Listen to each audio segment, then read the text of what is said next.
Hi అండి, అందరికీ నమస్కారం. Welcome to our SLVC channel. ఈరోజైతే మీ అందరికీ మా క్యాటరింగ్ స్టైల్లో సాంబార్ రైస్ అయితే చూపించాలనుకుంటున్నానండి.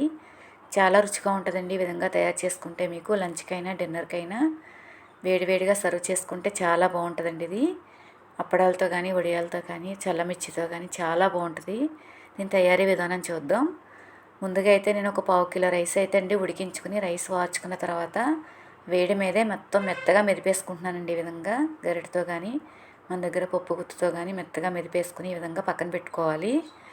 తర్వాత వచ్చేసి మీకు సాంబార్ కదండి మెయిన్గా కావాల్సింది. మా క్యాటరింగ్లో సాంబార్ నేనైతే తాలింపు వేసిన తర్వాత ఒక బకెట్ అయితే తీసుకున్నానండి సాంబారు.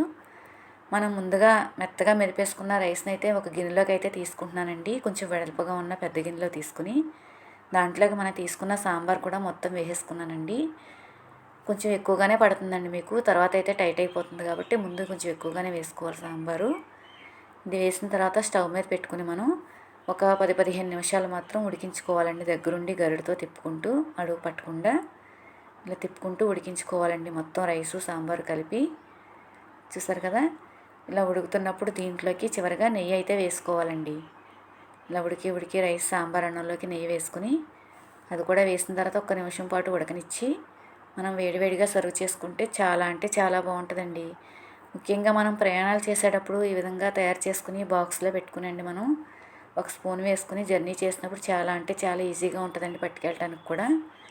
చివరిగా మనం వడ్డించుకునేటప్పుడు కూడా కొద్దిగా నెయ్యి వేసుకుని పైన జీడిపప్పు పలుకులు వేసుకునండి వేయించినవి తింటూ ఉంటే చాలా అంటే చాలా బాగుంటుందండి అమృతంలాగా.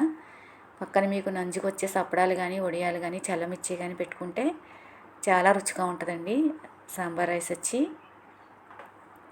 చూసారు కదండి, మా వీడియో నచ్చింది అనుకుంటున్నాను క్యాటరింగ్ స్టైల్లోది.